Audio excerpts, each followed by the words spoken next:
Right, today is 7 January 2025. Ndadzoka zvekare muri yeZimbabwe nema updates manyama andinouya ndakakubatirai panapa nguva nenguva. So nhasi ndine nyaya dziri panapa dzandauya nadzo kuti tingozivisana zvinhu zviri kuitika muZimbabwe. So kana uchiziva kuti iwewe unodeedzera kuti pasi neZANU-PF, tanga nekulaika this video right now kuitira kuti ZANU-PF yacho iboikani. Ndiri kusangana nenyaya panapa yaita kuti ndingoya ndichimhanya. Munongoziva kuti inini ndikangoona kachutsi ndinobva ndatoya ndichimhanya because there can't be smoke without fire. A lot is happening in Zimbabwe iko zvinezvi kubva pamazuva mashoma, kubva pakangonzi patanga gore tikangoti paranga rakutonyatsopera kusvika parava iko zvinezvi kuri kungodzinganwa kubato reZANU-PF. Iyoyo haisisiri secret because ndo zvinhu zviri kuitika paground. Zuro ndizuro Valerius Banda angati suppose kuti asvitsa age yake yekunzi achisiya basa, but akawedzerwa negore. I don't know kuti kana uchingore army general unengoneka kutyiwa here kana karipo because vamwe mapurisa machinji vangonzi nguva yakwana resign wakatoenda. And the funny thing pazviri matanga paakatozonzi akuresigna paya pakabva patowedzerwa futi age limit yacho yakabva yatowedzerwa kunzi alright munhu anga achiresign ari pamakore akati kumapurisa kuti vatawedzera pamadays achangobva kufaiwa. So zvinhu zvekuti vanhu vakasara vari kakuvhiringidzika kari kuitika munyika yeZimbabwe. Nhasi ndo pandiri kusangana nenyaya imwe panapa pari kunzi ED sneaks out of leave again to replace Chiwenga with Muchinguri for Ghana trip. Kugana kukuru kuendwa vice president ndinofanira kunge vachienda. I understand chinjese maduties iwayo, but pari kubudisa nyaya yekunzi pari kutumwa Muchinguri kuti anga achienda ikoko instead of Chiwenga because Mohadi ndiye acting president. Handiti the funny thing, acting president waMohadi wacho une mazuva akawanda and ndiye second vice president. Ndiye munhu kutoti I don't think kuti zvitori necessary kuti vange vachishana because first vice president anenge aripo kandi anofanira kunge akatase akatsika chibasa ichocho achiita achichimhanya, but zvingori fani zvinhu zviri kuitika panapa iko zvinezvi. Muchinguri ndiye ari kunzi ari kutumwa kuenda kuGhana, ndo nyaya iri kubuda panapa. These are the sources muri yeZimbabwe. Handiziviwo kuti mimi munoionawo sei nyaya iyoyi iri panapa tobva tapinda panyaya yekuPrecab farm uko zvakaitika. Vakomana vaidaurirwa inonzi ambush, vakomana veCCC, but because of makaro kana kuti kupusa kudzungaira chaiko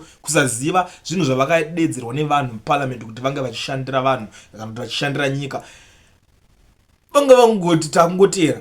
Vamwe vacho havatozivi kuti munda wakaita sei, asi unotonzwa rimwe richimhanya richienda iko kuti tadedzwa kuti tiende. So nyaya iri panapa ndeyekuti ma-MP mazhinji aya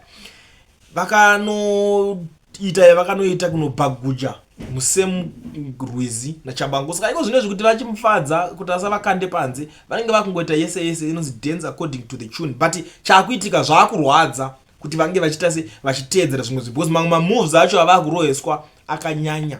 Imagine unzi uri kupota uchinodyidzana neZANU-PF, vanhu vakakuvhotera vanoti chii. Ndo maconsequences avari kusangana nawo. But kuPrecab farm uku pane uyo anonzi Daniel Garwe ari kuti so many ways of achieving ED 2030 presidential extension. I bet one of them was about to be consulted at the Precab farm the day before yesterday, but was derailed because the opposition MPs did not attend. This is why you see the donkey and others pushing for it under the guise of learning how to farm. Saka pane ma-MP akaenda kozoita vazhinji vasina kuenda because of social media because of an equivalent race. Yes tikange tatoya panapa unozviziva tinoona kuti kuswerera ende nguva yacho tinenge titori nayo yekukuswerera kana uchiita zvinhu zvekukanganisa nyika, kuchiita zvinhu zvekutadzira kuti zvinotadzisa nyika kuti iende kumberi. Tikatongokuona chete tinogona kutokuswerera tichitotaura nezvako kusvikira wasiya zvaunenge uchiita izvo. Saka vazhinji vakaregera kuenda kuPrecab farm. Zvadaro pakutochinjanwa mashoko, hondo yakutodeclarewa Chabangu versus Worshiping Ncube. Chabangu achiti inini ndini interim secretary general, uyo achiti inini ndini acting president. The funny thing, acting president wa Worshiping Ncube ndiweya kuti vakati vanachachinjana vacharotate vachipanana ma90 days. Upresident wacho acting president ndewe kutopuwa futi naChabangu wacho.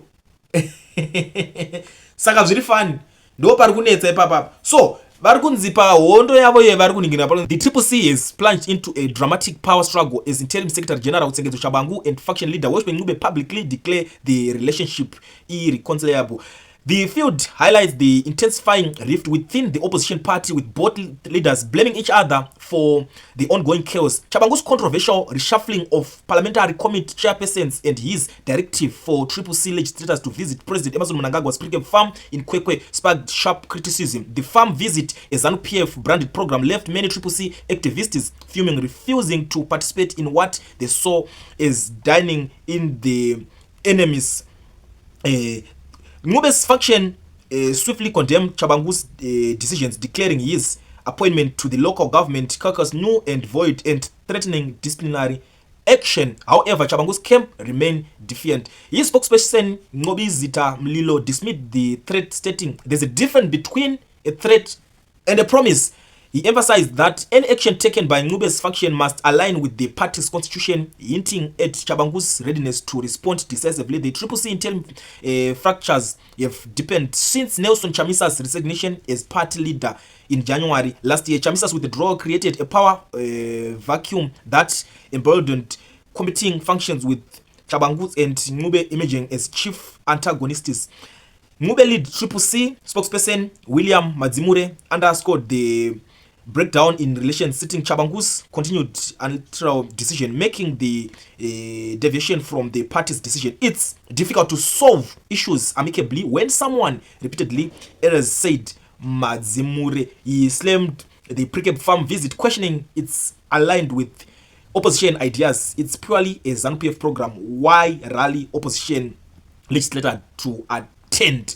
Saka manje uyu spokesperson wa uyu ari kutaurawo zvake, spokesperson wa uyu ari kutaurawo zvake, ndo pavari kusangana ikoko. Ma spokesperson ndo timu yakarinenge richimiririra vatauriri kuti yo kana zanzi hayo toyatendere chiko zvinhu izvo zvekuda izvo zvekupenga, ende zvaakatoita zvezve toda kutorwa discipline wokwa Chabangu achiti zvakatosiyana kuti muri kuda kuti a threat and a promise. Itai zvamuri kuita, but tiri kukuonai, but make sure kuti zvamuri kuita zvacho zviri kufambirana neconstitution of the party. And the constitution yacho Chabangu anotanga ndiye constitution yacho ye Triple C, because mukaenda naye kucourt muchida kuti muda unoita against iye adyike, ndo zvinhu zvaatori muchinda wacho iyeye. Saka zvinhu zviri kuitika paZimbabwe zvakaoma vadzadiwa. Kuzimbabwe kuri kunakidza, I'm telling you.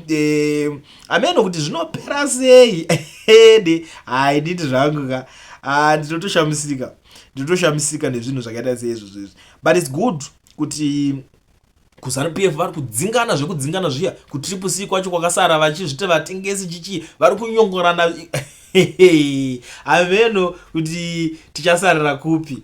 And the funny thing ndakaona pane uya anonzi Joanna Mamombe achibuda achitaura achiti zvoni ina handisi kuenda kufamu ikoko, ndogoendere chikufamu chichichi handimuzvona. Saka achitanza ndezvekubetreya vanhu chichichi, vanhu vanga kuzobudawo manje vakuti MPA haana kurikolewa naChabangu ende kumashure pakarikolewa vamwe naMonzora haana kurikolewa futi. Saka munhu akadaro anzi munomutemba sei? Ameno zvinhu zvine zvangotaurwawo neveruzhinji, handisiridi ndiri kudaro. So ndisingapedze nguva yenyu muri yeZimbabwe, sekutaura kwandinogara ndakazviita, kune vazhinji vane zvakawanda zvekutaura vanenge vachida kusenda maaudios. Please, maaudios aya kungosenda paWhatsApp, ngobaya record button rako ri paWhatsApp wobva watondikandira, unozvinzwa zvakubuda pascreen. Vamwe vanogara vachiuya vachiti iwe uri kuita favor because hatisi kunzwa mamwe akawanda.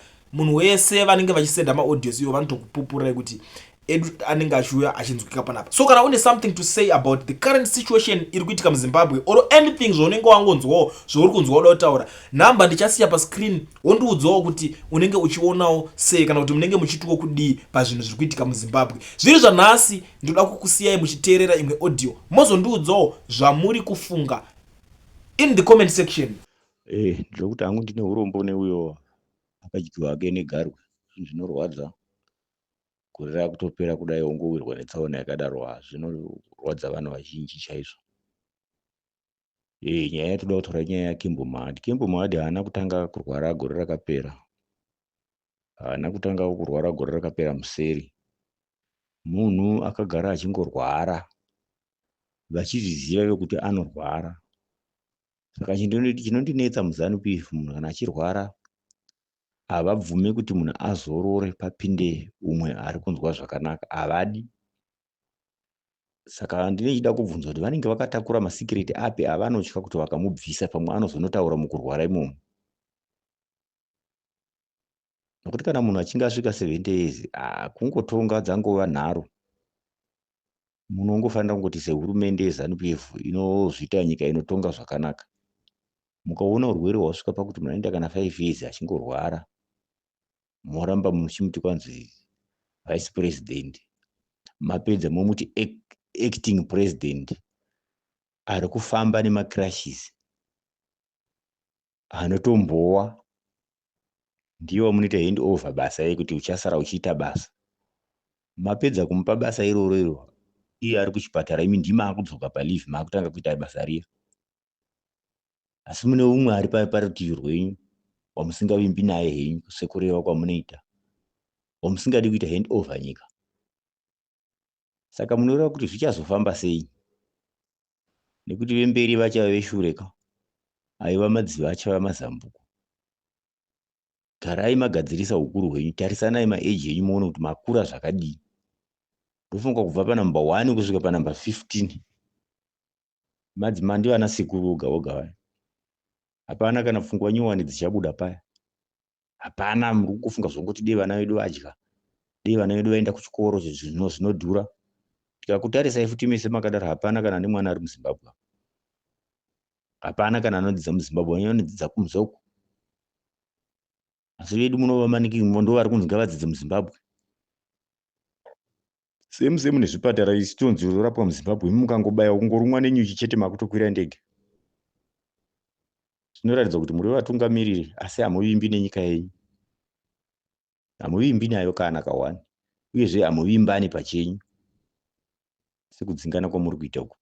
Mune mafamba mese, mabva mese, muchipinda makona ese, mapedza mangomuka munhu wangonzi basa rapera. Gurupu ramuri kudzinga iri vari kuungana vanhu ava, ndakambozvitaura kuti vakawanda vanhu vamadzinga, pakazonoungana vanhu ivo vakadzoka chaachimureka kwamuri, muchavakwanisa. Because vanhu ava vari trained ka vamuri kudzinga. Vanhu vatori nemaexperience kubva kumasoja, mapurisa, vaCIO, vanhu vanoziva mikoto yese yenyika vaya. Vakaenda kunzoko vakanobatana vakadzoka. Munomanya munorasika rodhi muchiziva.